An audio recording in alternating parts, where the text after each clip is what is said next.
Please welcome Andrew Ross Sorkin and his guest, host of Call Her Daddy and founder of the Unwell Network, Alex Cooper.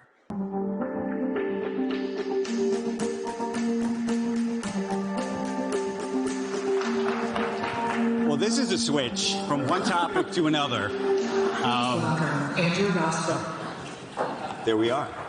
There you are. Oh my God, we're here. We're here. Kind of a different vibe. It's a little bit of a different vibe. Just a little. It's just a little bit of a different vibe. Alex Cooper is here, and the reason we wanted to have her here today is that the media world is really shifting under our feet, who the public trusts, how they gather and get their information, who people are sharing their information with. The direction of travel seems to be moving towards podcasts, and the reigning queen is Alex Cooper. She is the host of Call Her Daddy. Her podcast is the #1 podcast for women on Spotify with millions of listeners per episode. It's an unbelievable thing. She recently inked a deal for $125 million with SiriusXM. She also launched her own media company called Trending and the Unwell Network. She's building an empire. So we want to thank you for coming and welcome the head of the Daddy Gang. Oh my God, thank you for having me. Hello, everyone. So there's a lot to talk about here. In terms of what's going on, I want to try to understand all of this. I went back and re-listened to your first episode ever. Oh, no. Which was about sexting. Oh, what? Yeah. And now you're being called the Gen Z Barbara Walters. Yeah. So I'm trying to just understand, if you could just help us, how this happened to you. And I don't want to say it happened to you, because I think you did this. But when you started with the first episode, what you thought was going to happen. So I grew up and my father was a sports television producer. So I was like in a television truck my whole life. And I was like, I want to be a director. I want to be a producer. I want to be in media in some capacity. I was making little short form movies my whole life. And then I played Division I soccer in college. And so I had this obsession with working hard and creating films and content. And when I graduated, I got fired from my sales job, and it was the absolute best thing that ever happened to me. And I was like, what am I going to do? I'm on unemployment checks. And I decided, okay, there's clearly a huge hole in the market. There's Howard Stern, and then there's no one for women, where women can actually feel like, oh, that is what I talk about with my friends when I'm behind closed doors. And we don't feel comfortable speaking about certain things in public because as women, we are at a disadvantage. Sorry, boys in the room, if you disagree, but it's the truth. So I started on episode 1 just talking about my life and my sexual experiences, yes, but also it progressed to talking about my relationships and my friendships. But yes, it was very sex heavy, and I was proud of it. I know it was salacious and I know it was out there, but I also am like a marketer at heart, and I was like, this is going to get everyone talking. And then eventually I shifted the narrative, but I think it worked. When do you think you knew it worked? Oh, I knew it worked when we published episode 1. When episode 1 went up, the virality of the first 3 episodes was lightning in a bottle. I worked with Dave Portnoy at Barstool Sports, and he was like, I've never seen something in my entire career. Because, again, it was just filling a hole in the market, and that's half of the reason why I did it. You worked with Dave. I did. And Barstool. Yeah. How important, I mean, Barstool has become a force in the influence in this country. What did you learn when you were at Barstool?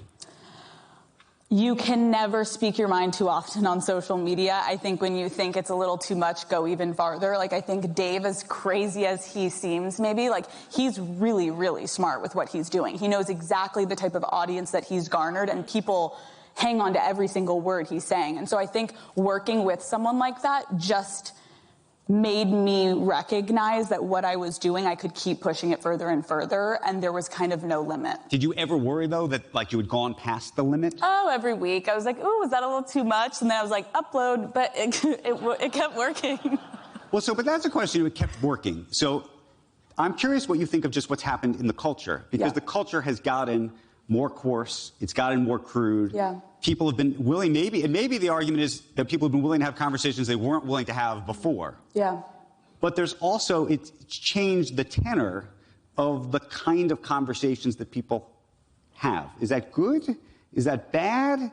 What are we supposed to think of all of this? I think it's good and bad. I think when you look at social media right now, there's a lot of people that you can say, oh my God, they shouldn't have a platform, whether they're spreading misinformation or it's racist or whatever it is, where you're like, why the hell is that person given a platform? But I also think then there's the other side with what I've done with Call Her Daddy is I am having conversations that have not been to the degree publicly talked about in a capacity in a positive manner, right? Like mental health. We all now know like mental health, no. I'm sitting down with women who are talking about their lived experiences in such detail in moments where people are like, holy shit, I don't want to hear about this. This is what's happening in real life. So listen and understand what's going on. And I think it's, if anything, moved the conversation forward to finally we're having more authenticity. And it's not just this like perfect facade. But you pivoted away, dare I say, from the sexting stuff. Yeah. Right? Like on purpose? No, I was like, I literally have nothing more to give.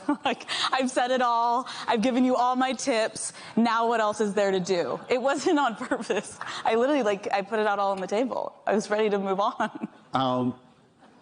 And then you became an interviewer. Yes. And one of the things I'm very curious about is you've done a lot of fascinating interviews. But you ask, I like to think that I ask some occasionally tough questions. You ask like Gwyneth Paltrow, Brad Pitt, or Ben Affleck. Well, we all want to know. And so what I thought was so interesting about this is Christina Aguilera, who you interviewed, said that, quote, you feel safe to her. Yeah. Do you feel safe? Do you think that when you interview people, you're a safe place? Because I've been listening to a lot of these episodes, and I'm not so sure. You don't feel safe? Do you feel safe right now with me? I don't know. Because you're the one in the position. Yeah.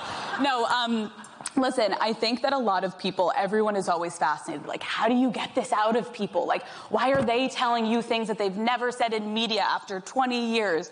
I think it's because I was raised by a therapist, and my entire life, all I did was this. It was like, sit down, let's talk about your feelings. And I think that's like very taboo for a lot of people. It's like, don't talk about how you feel. If anything, don't acknowledge it ever and just keep it moving.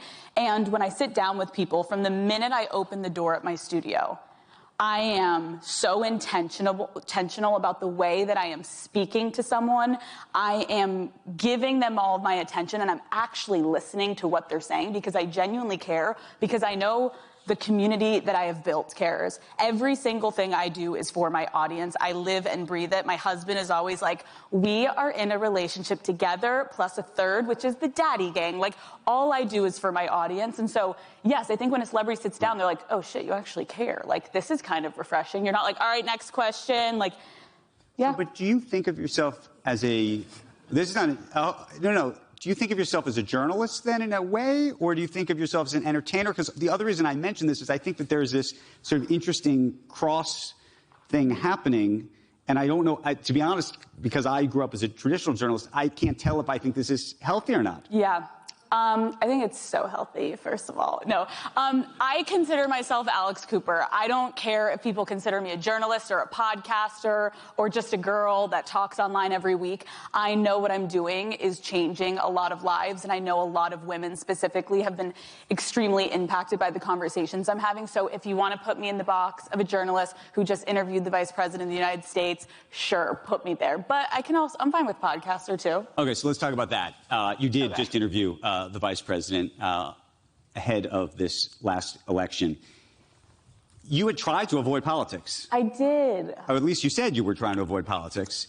And then what happened? Did they reach out to you? Did you reach out to them? Yeah, they reached out. Both sides reached out. And when you say both, so Trump reached out too? Oh, yeah, we had a Zoom call with Trump's team. Tell us about that. I wasn't on it. I was like, let me know how that goes. I wasn't on it. But they reached out, and I think the interesting thought for me was what I have built. I'm a very competitive person, back to my athlete nature days. I'm like, how do we keep ramping this shit up? And although I didn't want to technically get into politics, I did recognize there was a larger conversation that was directly impacting my audience, right? Joe Rogan has a conversation. Right. He knows his audience. I know my audience. And it's a bunch of women looking for someone to advocate for them every single day. And I understand people are like, oh, God, like, you're going to focus the whole time on abortion? Yeah, I am. Because it's not about abortion. It's about women's right to their body. So I thought, why not have on someone that could potentially have a huge impact on our country? And so I did it. And it was fun. I'm actually curious, what did you think of the interview itself? I thought it was fascinating. It was the fastest interview I've ever done in my life. I was like, oh my God, I have 50 minutes. It was like 45 to 50 minutes with the vice president. And I like to get comfortable. Like, I'm in it for 2 hours, usually just like lubing the person up, like hanging out, like we're getting cozy, okay? And with the VP, I was like, there was a clock on. So that was a little uncomfortable to me that I was on someone else's terms. But overall, I thought it was a very incredible conversation. And the amount of research and time I put into this interview was probably the most I've ever done in my career, because I had fracking conversations written down. I'm like, ooh, we could go into this and this. But I, at the end of the day, ultimately decided I just wanted to focus on women's rights. And I know some people were like, why didn't you ask her about the border? Go watch CNN. Like, I don't know. Like, I'm going to talk about what's helpful to my audience. There's a little bit of controversy about that podcast, because you did it. Do you know about this? No, what? Because in D.C., this interview happened in D.C. Yeah. In a hotel. Yeah. Not in a hotel. It was like a random house. It was like random house. But apparently, you can tell me, they spent, meaning the Harris campaign spent like $100,000. I did see that. You know about this? It's hilarious. To build the studio. Yeah, that's not true. Not true. To make it look like it was the studio that you used in L.A. My studio that is gorgeous in Los Angeles doesn't even cost six figures. So I don't know how cardboard walls could cost six figures, but... But do you think they did that? I mean, you saw it. Absolutely not. With love to them. Oh my God, it was gorgeous, but like, it wasn't that nice. It wasn't like gorgeous marble. Like, no, that was not six figures. So Trump goes on Rogan. Yes. Do you think she should have gone on Rogan? I'm not the vice president of the United States. Maybe one day. No, just kidding. I don't know. I think that's up to her. I think, like, listen, I think we had a great conversation. I think she could have hung with him. But I think at the end of the day, they clearly had a campaign strategy that I wasn't in these meetings, and I just did my job. Did you, have you ever gone on Rogan yourself? No. What do you think of what he does? Since you guys are basically head to head. Yeah. Do you feel that way? Do you feel like he's your biggest competitor? I don't think of Joe when I'm having my morning coffee every morning, but I'm very aware of the comparison in the media. Every single article probably that's ever been written about me, Joe Rogan is in the same sentence, which, great. I mean, he's one of the biggest creators in the world. I've never met him. We had like a little like family tie when we were at Spotify together, and I have a lot of respect for what he's doing. You have a big deal now at SiriusXM. Yes. And some people say that one of the reasons that SiriusXM wanted to get you is because that you could become the successor at some point to Howard Stern. What do you think of that? I just am like, oh my God, I was going to say something saying like I have a vagina, but that was going to be inappropriate. So let's rewind. I am a woman. Like, I don't need to keep being compared to these men. I'm Alex Cooper. I'm going to be Alex Cooper all day. And if I happen to sit next to Joe Rogan or Howard Stern, put me in the middle. But I'm not trying to be the next Howard Stern. I think Howard Stern is so talented. What he has built is incredible. And I think what I have built is also incredible. So let's just go back for just a moment in terms of this empire that you're building. No, I want to go back to the... No, I was laughing at, like, why did I just say that? This is the thing I think about all day. I'm like, oh, why did I just say that on this stage? But it's okay. Just go back in time, because you're with Dave Portnoy. Yeah. And you're at Barstool. Yes. And I should ask, by the way, just because I think it's a fair question to ask, though I'm sure he would hate the question, which is there's been lots of things that have been written about Dave Portnoy that are not flattering, would be the politest way to put it. That is polite. I like that. What do you think of that, actually, as a woman who knows him and has also read these things and may know other people or know other things about that? I mean, I think I could ask every single woman in this room, like, what's been said about your boss? Probably similar stuff. If you think about any media company, I remember at Barstool, everyone was like, how do you work for Dave Portnoy? I'm like, should I go over to and then I named all the media companies. Everyone's like, oh, you kind of have a point. Like, it's everywhere. It's not Dave Portnoy. So I think, if anything, it's like, of course that's what's being said about him and many men. Well, I hope it's not everywhere. Not you. I feel like you're nice. Thank you. I'm trying. And so I had too many coffees today. You're at Barstool. And we should say, by the way, you had a partner originally. Yes. Sophie Franklin was your partner back in the day. And there was a break, which you can go read about, and there's a whole lot about that. In retrospect, do you think that was the best thing that ever happened to you? Do you find that very sad that you sort of started one way and went another way? What's the emotional piece of that? Because a lot of people, and I think we have a lot of business leaders here who have partners, or start with partners, and end up without partners. And I'm really just curious how you think about that emotionally. I mean, listen, I think a partnership is always going to be very difficult. I think anyone in this room that has a partner, even in life, like, it could be romantic, it can be business, like, that is a very hard dynamic because you are two complete different people trying to come to one agreement. And when I started Call Her Daddy, yes, I had a co-host. And we were from very different backgrounds. We wanted very different things. Like, I was the crazy maniac being like, I've wanted this my entire life. I have never been more passionate about something. I'm going to drive myself through a wall until I get what I want. And I think we just had very different ideas of what success in our life looked like. I am a motherfucker. I am never going to stop. I am going to be doing this till the end and then some. And we just did not align on what we wanted to do with our careers. And I think that's fine. You go from Barstool, you go to Spotify, and then you go to Sirius. Yes. So tell us about what you're trying to build here. Well, I think what I've built is a lifestyle and a community of people, right? Like, at first it started as an IP that had a catalog, and it was many episodes of me talking about my life, and then I started interviewing people. And now I have a catalog that is obviously worth a lot of money. But aside from a catalog of just content, what the content has built is a community of primarily women who show up every week and want to be seen and heard and want to engage with the content. And from there, I thought to myself, how can I build past just a show if I do have this community that wants more? And I started the Unwell Network, which is now my company with my husband. And we have expanded where I'm now signing younger Gen Z creators to uplift their voices. And I'm very particular about who I choose that will work at this company. But I'm basically curating more and more creators so that when someone goes to my network, they know who I am and they like my content. And so they trust me to essentially create a palette for them of, like, what else do you want to listen to? Here you go. There's 5 other shows.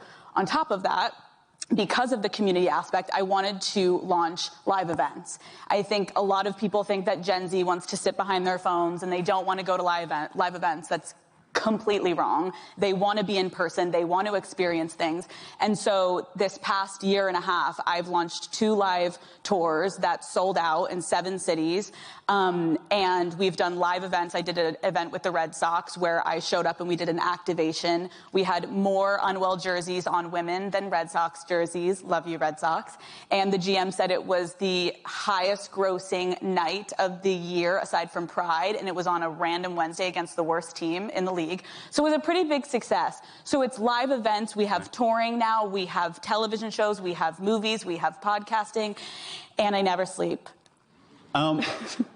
There's going to be some other stuff which I want to talk about in just a second, but I want to ask you this about building other stars effectively. Yep. Is the goal long term to always have a show and to be the face and brand of this platform? Or, you have Alex Earl now, who is taking off in a huge way, right? She may become massively popular, which would be great, I would imagine, for the network. Yeah. But how do you think about that long term? And would you like to build 5 or 10 of those and then hang out and be the producer of those things?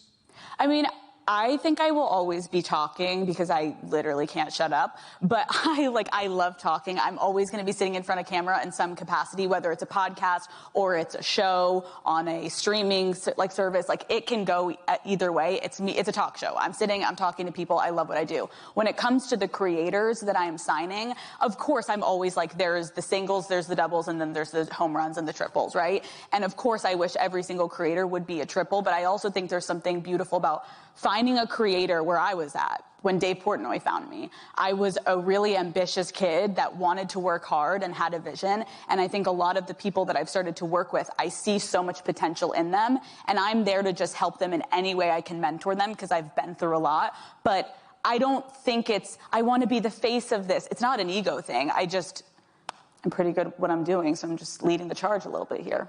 TV. You had a show during the Olympics. Mm-hmm. Do you want to do more TV? I love television, yes. I have so many meetings, I would say every other week, with writers for scripted and unscripted.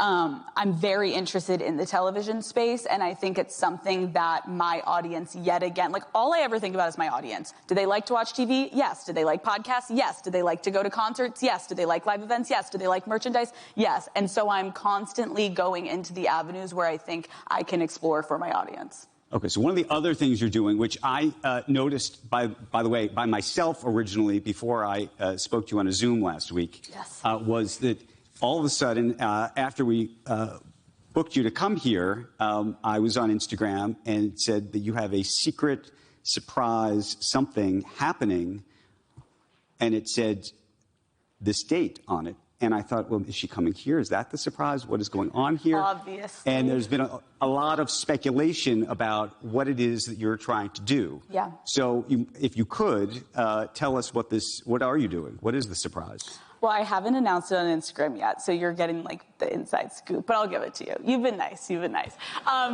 So basically, when I started my network, like I've been describing to you guys, how can we expand? How can we make this bigger? How can we give my audience more things? And naturally, when I thought about what could fit underneath the Unwell umbrella, I wanted to do a consumer product. I have never put my face next to a product that I do not own. I have been very, very intentional about being very meticulous about everything I put my name on. And so I thought, what could be my first consumer product? Probably something that would make the most sense would be that it could integrate into your Unwell lifestyle, right? You're at work, you're exhausted. You are hungover from a night before, you're exhausted. We're all exhausted, we're all unwell. So I am officially launching a hydration beverage called Unwell Hydration, and it is coming out January 1st, exclusive to Targets for the first few months. And it is essentially a electrolyte drink with B vitamins. It has low sugar. Why I started this is because when I was on tour last year, I was exhausted. And every time I went to pick up an energy drink or any type of hydration drink, it's all catered to men. If you go on their Instagrams, it's the packaging is for men, and a lot of times it has to do with high performance for, like, you have to be a professional athlete to drink this, and it's all made for men, by men, marketed to men. I'm like, what about us? What about us? What about the women? And of course, men can drink this, but it's a product by women for everyone. So it is launching, and I'm going to get off the stage and go press post. Thank you. Do you want to see it? I'm very happy to see it, but who's making this drink? I partnered with Nestle, and Nestle, I decided, listen, like, I'm not a chemist. I know what my audience wants, but I'm not in there, like, cooking it up. So I went into so many meetings. I mean, I know, guys, I do a lot, but not that. I tried to figure out who would be the best partner, so I took so many meetings, and in between those meetings, I'm obviously looking into all the white spaces also in a category, not even of just hydration, right?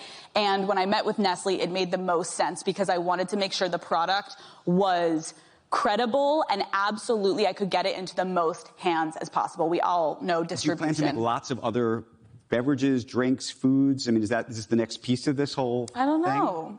Let's start with Unwell Hydration, then I'll come back next year and we can talk.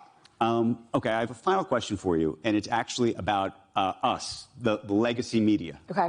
Oh. I'm very curious. I'm going to ask you for advice. Okay. There's a lot of people who say they distrust the legacy media, and they actually trust you over the legacy media. Yeah. And I'm very curious, if you were advising us, what you would tell us to do. Oh, that's hard.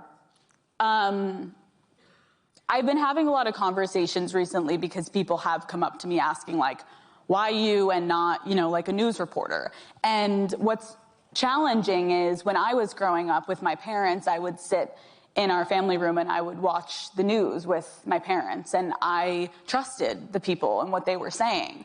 And unfortunately, yes, you're right, that has shifted, and I think there has been a wave of skepticism within the Gen Z. I'm just speaking for Gen Z and millennials, honestly. Like, I think a lot of us feel like we're getting sold a crock of shit every week, because when someone is knocking at you every day, like, believe this, believe this, believe this, and it's the only thing you're constantly talking about, people don't want to be told what to do anymore. I think Gen Z, the minds of young creators and adults and young individuals, people want to figure it out for themselves. They don't want to be told what to do. And I think creators like me, I'm not having on a politician every week. So when I do, it's like, oh shit, we better listen to this, because they know I'm going to come at it from a perspective of I don't really have an agenda. So I think my advice would be finding a way when you are creating, or whether you are selling or in business, finding a way to find any form of humanity that is not so perfectly lined up that it feels like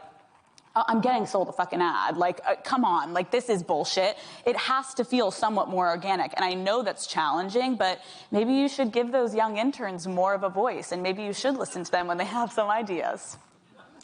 That was an organic conversation, everybody. Alex Cooper.